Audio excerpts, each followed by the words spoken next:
Hi guys, today we're going to be working on problem 1-4A, and we're going to go back to preparing financial statements.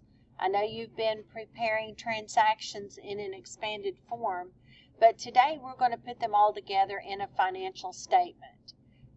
So anyway, let's get started on that. I wanted to show you today's module. It's A Day, October the 19th, and everything you need will be listed down through here in the module. Now, when you have a problem, please go to the module and start at the top and work your way down through the module, because there's all kinds of information there that will help you if you get stuck. So let's go. We're going to be preparing an income statement, a statement of owner's equity, and a balance sheet. So let's look at the problem. The first one, we always do an income statement first. So let's look at our problem here. It says, using the information provided in the practice problem, you will prepare an income statement. So we're going to use a blank financial statement form, and we're going to use this information that's included here for Drug-A-Bug, an exterminating company. And the period that we're using is the month ending April the 30th, 2019.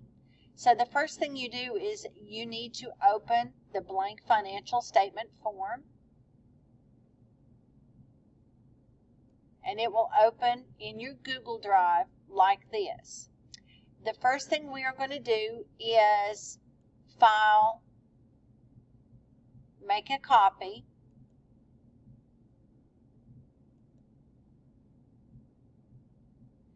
And then we are going to change the name of this.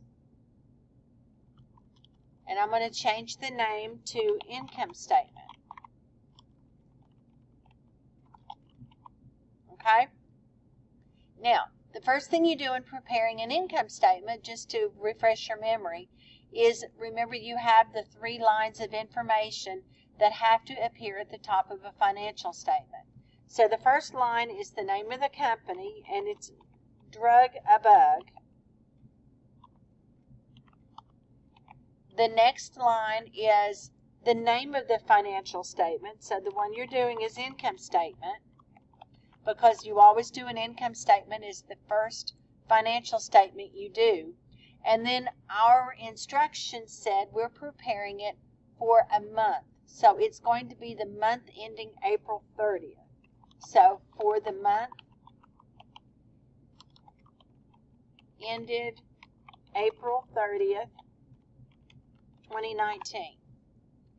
Okay, so that's how our statement is going to be. You have to have the name of the company, the name of the financial statement, and the time period, because this is the month, because we always have to know what period that the financial statements go.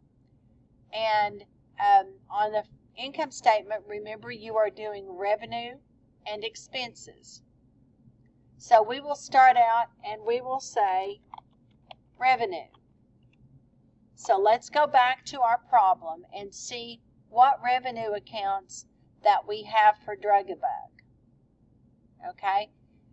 Usually this is listed in, it looks like it's in alphabetical order. So we're looking for revenue, and here's revenue from services, $3,150. So we'll go back and we'll say revenue from services.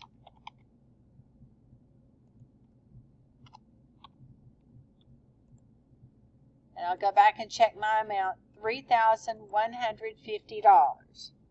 $3,150. Now, you don't have to put the zeros amount. We're just doing dollars. We're not doing cents. Okay? And that's the only revenue, so I'm going to put it in the right column. And I don't have to total it because there's only one. Now, the next thing I'm going to do is I'm going to list my expenses. And then I'm going to go back and look at the problem and look for expenses. And usually they will say expense. The first one is miscellaneous expense. So come back here and put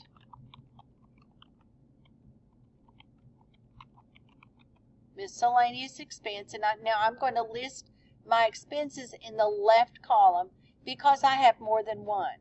So I want to list them, and then I'm going to subtotal them. So miscellaneous expense, $150. Okay. The next one, I'm going to go to look for, the next one I see here is rent expense, $510. I'm going to go back here and say rent expense, $510. Okay, and you notice how your form aligns your numbers to the right margin. You want it to do that because you always want to keep your digits in line, your columns in line, because it's neater and it's easier to read and it's easier to add them up. So we're going to go back here and look for another one. We got miscellaneous expense, we got rent expense. The next one is salaries expense. So then, salaries expense, let's go back and look at the amount again, $780. Okay, and then I think the last one is utilities expense.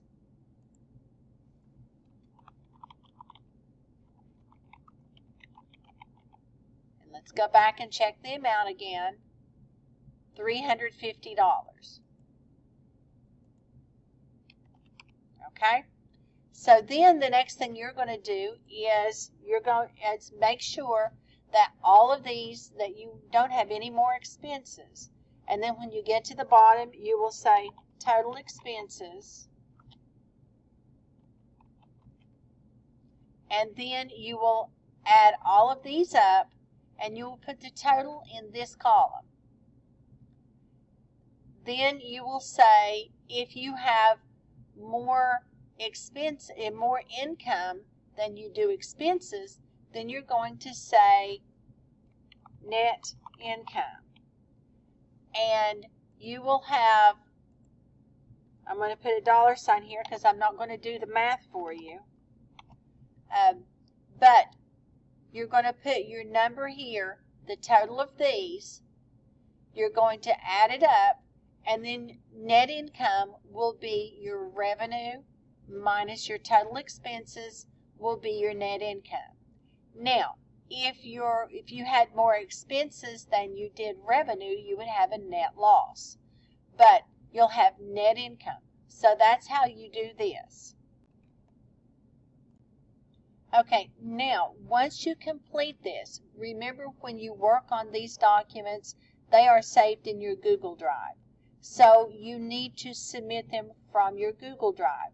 Now you won't share them like you've done before. What you're going to be doing is you're going to be going back to the problem and you're going to be clicking Submit Assignment. And then you're going to go to your Google Drive, and you won't see it on mine because mine is the teacher view. But when you click Google Drive, a list of your files are here. You're going to pick the one that says income statement and you're going to send it to me. You'll click Submit again, and then I will get a copy of that. So make sure that you do that instead of sharing it with me. You want to do a file upload from your Google Drive. And after you complete your income statement, you are going to be completing your statement of owner's equity, and you're also going to be completing a balance sheet. And that you always do 3 documents with your financial statements. You do the income statement first, then you do the statement of owner's equity, and then you do the balance sheet. Now, something I wanted to remind you of is you have in your module at the top of your screen, you have on page 28 of your textbook, you have a good overview of these three financial statements. And notice that you prepare the income statement first. Notice it is for the month ended or the year ended or the quarter ended, whatever the period is. You list your revenue and you list your expenses the way we did. Notice the expenses are totaled in the right column, and you have more revenue than you do expenses in this example, so you have net income. And then when you prepare the statement of owner's equity, you're going to start out with the capital account, the beginning capital account, put it in the right column. Then you have net income per month. Now that's why you do the income statement first. You will take the net income from Drug-A-Bug, and then you will say net income. And then if there are any withdrawals, and I think there were, you will subtract the withdrawals from the income, and if the income was more than the withdrawals, you'll say increase in capital and add this number to the beginning capital amount to have an ending capital amount as of April 30th. Now, if there were more withdrawals than you had net income, you would say decrease in capital and you would subtract it. But in this instance, there is an increase, so you add these two and you get this new number. Now, the final financial statement that you prepare is the balance sheet, and you will have the name of the company. In your case, it'll be Drug-A-Bug, balance sheet, and then notice it is only a date. It does not say for the month ended. It is just a point in time. Then you list assets, liabilities, and owner's equity on the balance sheet. And you only put the assets here. The assets in this instance are cash, accounts receivable, supplies, and equipment. Then you total the assets. Notice this is in the left column. Your total amount goes to the right. Then you have your liabilities. In this case, there was accounts payable. And then you have owner's equity. And this is the ending amount from owner's equity, which you will get from the statement of owner's equity. That's the ending balance. And you're going to take it down here. Then you're going to add liabilities plus owner's equity to get this number. Because remember, the balance sheet is your accounting equation. Assets equals liabilities plus owner's equity. So this number and this number have to be the same number. If they're not, you've got an error somewhere. But be sure that you prepare these in this order. You do the income statement, so you can take the net income or net loss number and put it on the statement of owner's equity. You prepare the statement of owner's equity second, and then when you get the ending number for the capital account for the end of the period, then you will take that, and that will be your capital amount to put on your balance sheet. So make sure your balance sheet, your assets equals your liabilities plus owner's equity. If you get stuck, you have your reference in the module that's at the top of your page. And I'm going to go back here to show you where I got this from. I got this from your textbook, Nature of Accounting. This is at the top of your dashboard here. And then here's the guide to prepare your financial statements. So you have these two reference items if you need help.